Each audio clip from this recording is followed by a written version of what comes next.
13 जनवरी से दिव्य भव्य महाकुंभ का आगाज हो जाएगा और 13 जनवरी को पौष पूर्णिमा के दिन भी स्नान होगा और स्नान को लेकर सभी तैयारियां पूरी कर ली गई हैं क्योंकि 14 जनवरी को मकर संक्रांति है और मकर संक्रांति पर पहला अमृत स्नान होगा। इस वक्त मैं अखाड़ा क्षेत्र में मौजूद हूं और यहाँ पर जो नज़ारा है वो बहुत ही विहंगम दृश्य यहाँ का है क्योंकि जो अखाड़ा क्षेत्र में जो घाट बनाए गए हैं वहां पर जो श्रद्धालु हैं, जो देश के कोने कोने से श्रद्धालु यहाँ पहुंच रहे हैं, वो यहाँ पर स्नान कर रहे हैं। ये तस्वीरें आप देख रहे हैं, ये संगम घाट है जो अखाड़ा क्षेत्र में बनाया गया है। इसी तरह से कई कच्चे घाट बनाए गए हैं और वहां पर सुरक्षा के भी पुख्ता इंतजाम किए गए हैं। 13 जनवरी को पौष पूर्णिमा के दिन से ही जो है महाकुंभ का आगाज होगा, जिस पर दुनिया की नजरें टिकी हुई है। दुनिया का सबसे बड़ा धार्मिक आयोजन प्रयागराज की धरती पर शुरू होने जा रहा है और 14 जनवरी को पहला अमृत स्नान होगा, जिसमें जो अखाड़े हैं वो सबसे पहले स्नान करेंगे। 14 जनवरी को सबसे पहले पंचायती श्री महानिर्वाणी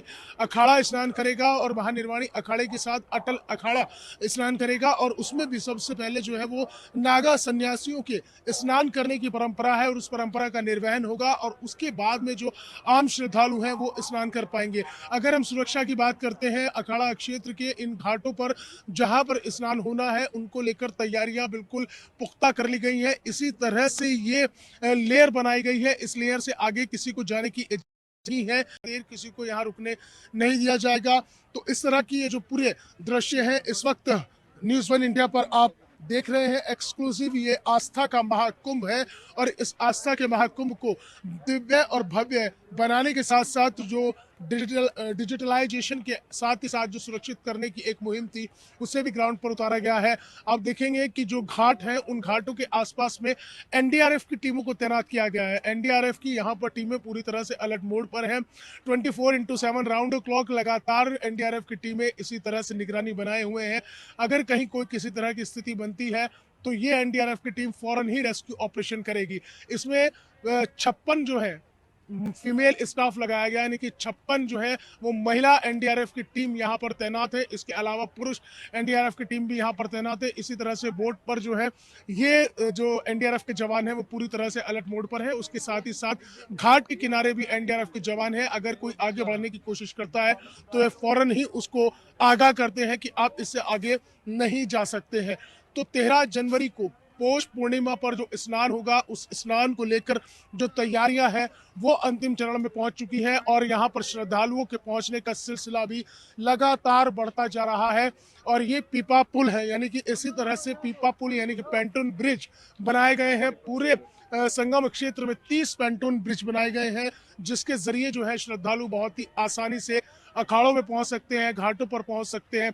और आप देखेंगे कि आप इतना खूबसूरत से दृश्य है तमाम पैंटून ब्रिज का, जहां तक भी नजर जाएगी वहां तक आपको श्रद्धालुओं का पूरा उमड़ता हुआ सैलाब नजर आएगा क्योंकि जिस तरह से संभावनाएं जताई जा रही हैं कि तकरीबन 40 करोड़ से ज्यादा श्रद्धालुओं के यहाँ पहुंचने की संभावना है, जिसमें देश के कोने कोने से भी श्रद्धालु पहुंचेंगे। उसके अलावा विदेशों से भी यहाँ पर मेहमान पहुंचेंगे और वो यहाँ पर आस्था की डुबकी लगाएंगे। फिलहाल जो श्रद्धालु यहाँ दूर दराज इलाकों से आए हैं वो अभी जो है गंगा में आस्था की डुबकी लगा रहे हैं और यही माना जाता है कि जब आप स्नान करने के लिए आते हैं श्रद्धा भाव से तो निश्चित तौर पर वो श्रद्धा, वो विश्वास, वो आस्था, वो भक्ति, चूंकि ये महाकुंभ 2025 144 साल बाद वो पुण्य योग बना है और पूर्ण महाकुंभ हो रहा है, तो इस महाकुंभ में हर कोई धर्म लाभ कमाना चाहता है, उस आस्था की डुबकी लगाना चाहता है जो श्रद्धालु यहाँ पहुंचे हैं।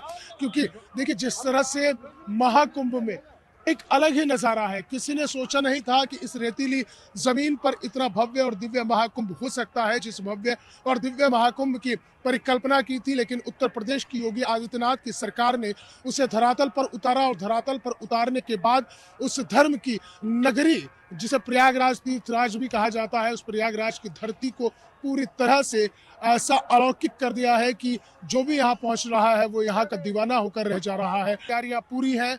13 जनवरी को पौष पूर्णिमा का स्नान होगा, फिर 14 जनवरी को मकर संक्रांति पर अमृत स्नान होगा और 29 जनवरी बड़ा महत्वपूर्ण रहेगा क्योंकि मौनी अमावस्या रहेगी। तो मौनी अमावस्या पर भी जो स्नान होगा उसमें संभावना यह है कि मौनी अमावस्या पर तकरीबन 6 से 7 करोड़ श्रद्धालुओं के यहाँ पहुंचने की संभावना है, क्योंकि मौनी अमावस्या पर स्नान करने का अपना अलग महत्व है। और उसके बाद जो बसंत पंचमी है, बसंत पंचमी पर भी अमृत स्नान होगा, यानी कि 3 अमृत स्नान होंगे और 3 विशेष स्नान होंगे। तो कुल मिलाकर 6 प्रमुख स्नान होंगे और इन स्नानों में उत्तर प्रदेश की योगी आदित्यनाथ की सरकार ने जो एक महत्वपूर्ण कदम उठाए हैं, उन महत्वपूर्ण कदमों की कड़ी में यहाँ श्रद्धालुओं के ऊपर हेलीकॉप्टर से पुष्प वर्षा भी की जाएगी। वीडियो जर्नलिस्ट मूलचंद चौहान के साथ मोहसिन खान, न्यूज़ 1 इंडिया, प्रयागराज।